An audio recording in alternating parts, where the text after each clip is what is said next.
दोस्तों, आज हम पढ़ने वाले हैं class 10th UP board Hindi का बहुत ही इंटरेस्टिंग कविता जिसका नाम है नदी, जिसके कवि केदार सिंह जी हैं। तो आइए हम इसे डिटेल से एनिमेशन से समझते हैं। इन पंक्तियों में कवि कहना चाहते हैं कि नदी सिर्फ पानी नहीं है, बल्कि वह हमारे जीवन से जुड़ी हुई है। जब हम नदी के गुणों और उसके महत्व के बारे में शांति से सोचते हैं तो वह हमारे मन को छू लेती है। नदी हमारा पालन पोषण माँ की तरह करती है। जैसे हम अपनी माँ से अलग नहीं हो सकते, वैसे ही हम नदी से भी अलग नहीं हो सकते।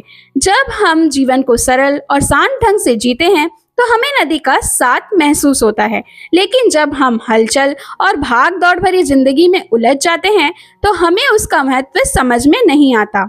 अगर हम नदी को अपने जीवन के साथ जोड़कर चलें तो वह हर स्थिति में किसी न किसी रूप में हमारे साथ रहती है, क्योंकि नदी हमारे जीवन का जरूरी हिस्सा है। न हम उससे अलग हो सकते हैं और न वो हमसे।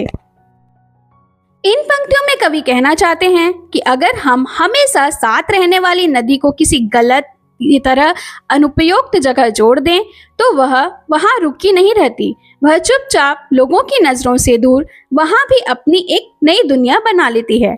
जैसे एक छोटा सा घोंघा अपने चारों ओर अपना खोल बना लेता है, वैसे ही नदी भी अपने लिए जगह लेना लेती है। इसका मतलब यह है कि नदी बहुत छोटे रूप में भी अपना अस्तित्व बनाए रख सकती है।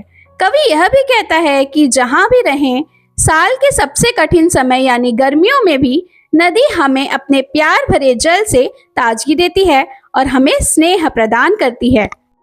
कवि नदी की सर्वव्यापकता बताते हुए कहता है कि नदी अलग अलग स्थानों से होकर लगातार बहती रहती है और किसी न किसी रूप में हमारे घरों तक भी पहुंच जाती है।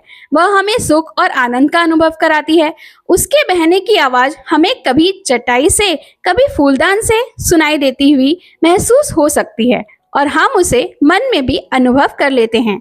इसका मतलब यह है कि नदी और मनुष्य का रिश्ता बहुत गहरा और अटूट है।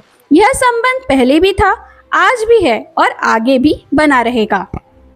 लास्ट की इन पंक्तियों में कवि कहता है कि अगर आपको इस बात पर विश्वास नहीं होता कि नदी हमेशा हमारे साथ रहती है तो इसे खुद महसूस करके देखिए। जब रात में सब लोग सो जाते हैं, शहर शांत हो जाता है और हर तरह की हलचल बंद हो जाती है, तब अपने घर के दरवाजे के पास कान लगाकर ध्यान से सुनिए। उस समय आपको नदी के बहने की मीठी सी आवाज सुनाई देगी, जो किसी मादा मगरमच्छ की दर्द भरी कराह जैसी लगेगी। इससे साफ होता है कि नदी किसी न किसी रूप में हर समय हमारे साथ रहती है। दोस्तों, वीडियो अच्छा लगे तो इस वीडियो को लाइक कीजिए और चैनल को सब्सक्राइब कीजिए। Thank you for watching.